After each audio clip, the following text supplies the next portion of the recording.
Namam Davats Namam Davats Namam Davats Namam Davats Namam Davats Namam Davats Namam Davats Namam Davats Namam Davats.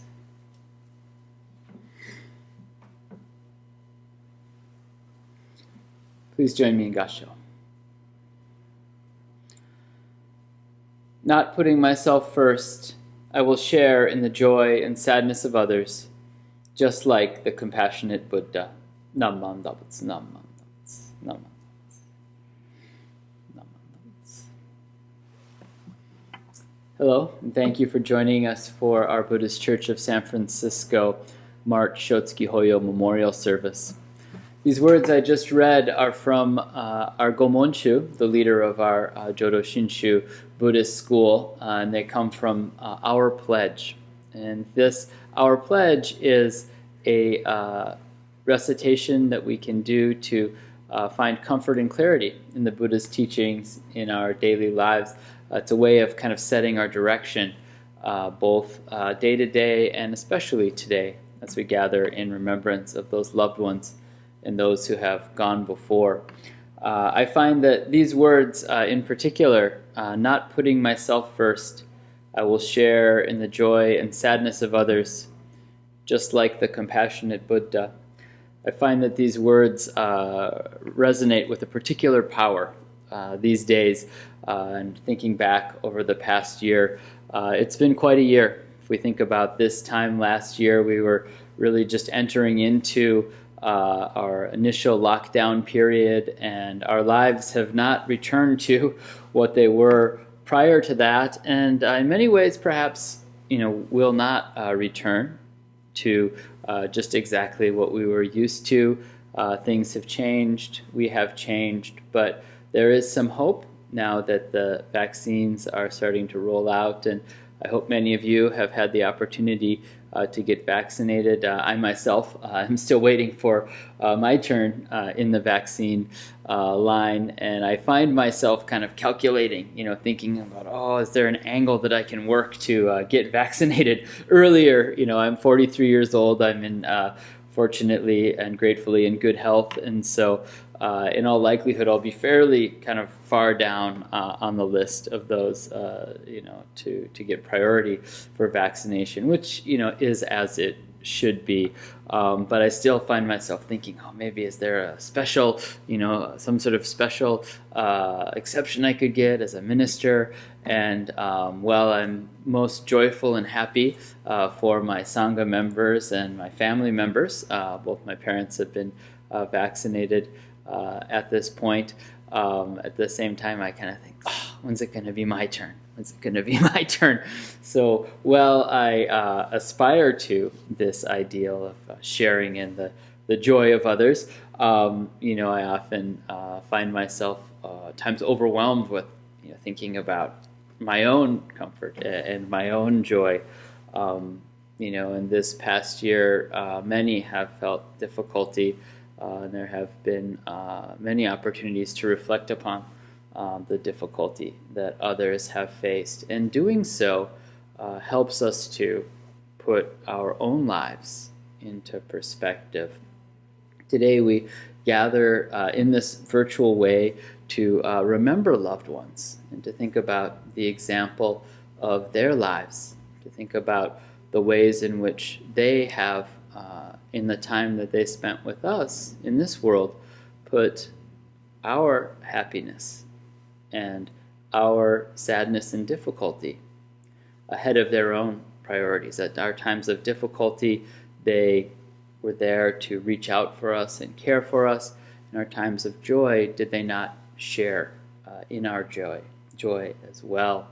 And so as I reflect upon the meaning of this March Shotsuki Hoyo in this month of Ohigan, where we reflect upon our journey to the other shore, I find myself recalling a favorite Buddhist story of mine about a man of the Nembutsu named Sekuro, who lived many years ago in a rural part of Japan, and he was a very simple man, lived a simple life, He had a small rice paddy, but he also worked as he could collect firewood from the local forest, and he would sell this firewood. He would take the effort to bring it down from the mountain, to chop it, worked very hard to create bundles of firewood for sale.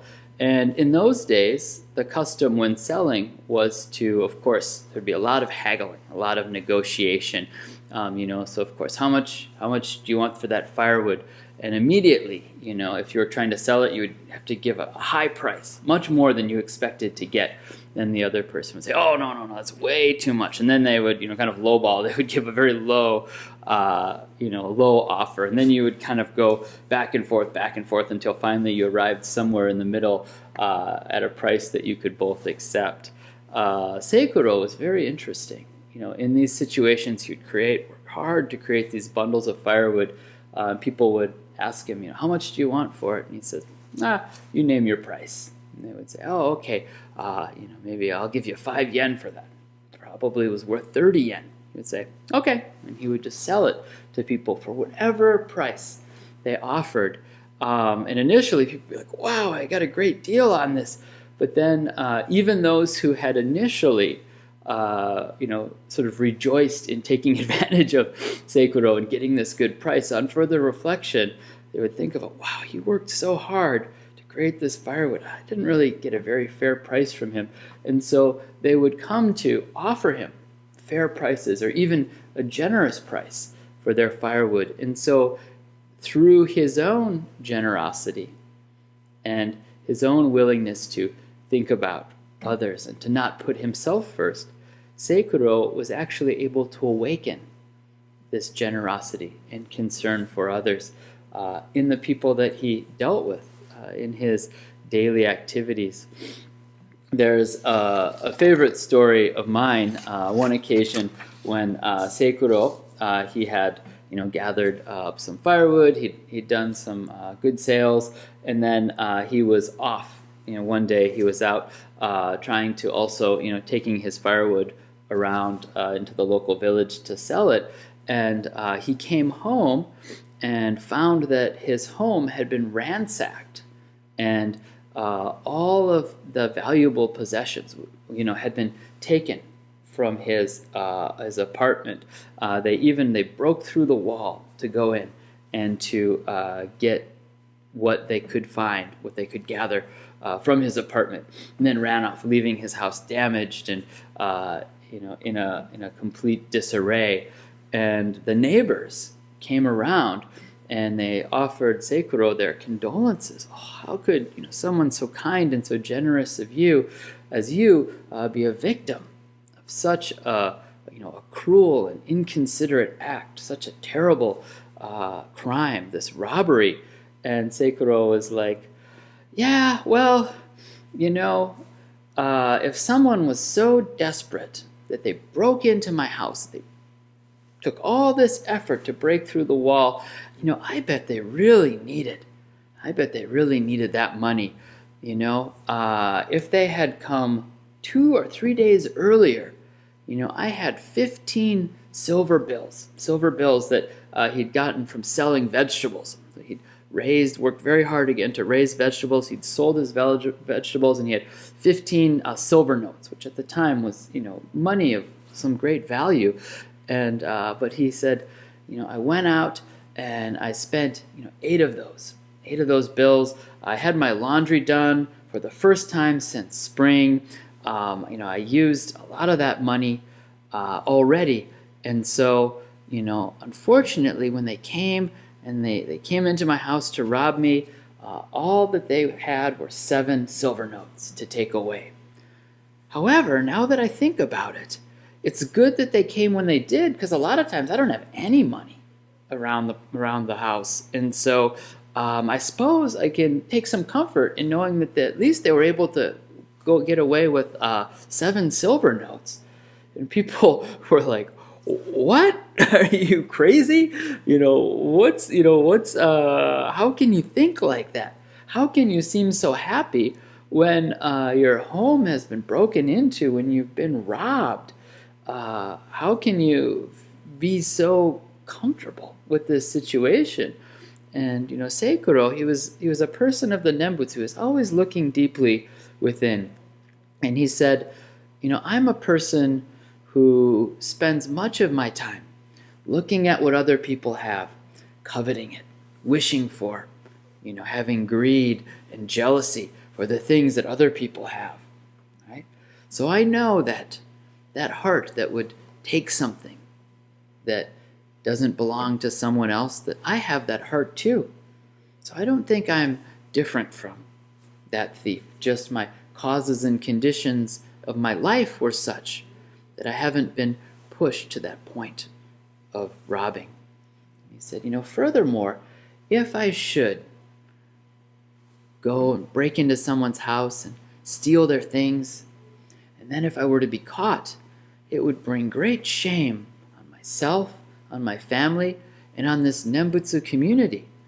It would bring great shame on this Dharma that I use as the guiding principle for my life. People hear me going around saying, Namman Dabutsu, Namman Dabutsu. And so if I were to be caught stealing, then people would have a very bad impression of the Buddha's teaching and the Sangha. And that would be truly, truly a regrettable circumstance. Now for me, in this situation, in my actual life, someone's come and broken into my house. Of course, I'd rather they didn't. I wouldn't say I'm particularly happy about having my wall broken down and having my hard-earned money stolen. Not happy about it, but there's no shame in it. I don't have any need to feel regret that I have done something wrong. And so in this way, Seikuro was able to take comfort. He would say, I'm happy that things turned out this way. Somebody got some money that they must have really needed. And, I'm still alive. I can carry on. I can grow more vegetables. I can chop more wood. I can repair my house. Right? So think about Seikuro, this vast, generous heart. This heart not putting oneself first, right? To share in the joy and the sadness of others, just like the compassionate Buddha. Seikuro's example is the example of someone who's completely free from the ideas of me and mine, right? A kind of generosity of heart that I myself would find it very difficult to practice in my own life, but I can look to people like Seikuro as an example. Perhaps when you recall these loved ones that we remember at this March Shotsuki Hoyo service, think about the things that they did for you. Perhaps in your heart you also awaken this feeling of deep gratitude, deep admiration.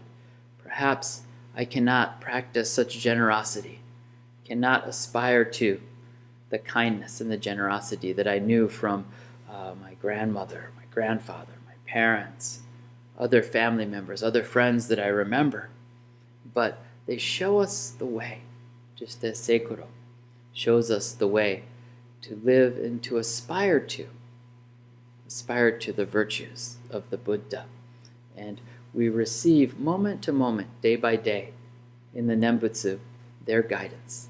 Namman Dabutsu, Namman Dabutsu, Namman Dabutsu. We can pause, we can hear the Nembutsu, and we can perhaps think about things in a broader perspective, to open our hearts and our minds to the joy and to the sadness of others, to share in that as the Buddha reaches out to us with this heart of vast compassion, recognizing our joy, recognizing our sadness, bringing us comfort in our times of difficulty, awakening our minds to appreciation in our times of joy and happiness. So I wish you all the best. I hope that your life continues to be safe and healthy. If you've found some challenges and difficulties this past year, know that you're not alone, that the Sangha is here with you, that the Nembutsu is here for you, that the Buddha's great compassion is constantly embracing and surrounding us, guiding us to the life of peace and bliss. So with this heart of gratitude that I feel for the Nembutsu, those who have gone before. I offer this reflection. In conclusion, I invite you to join me in Gasho and let us hear the calling voice of the Buddha's vast wisdom and compassion.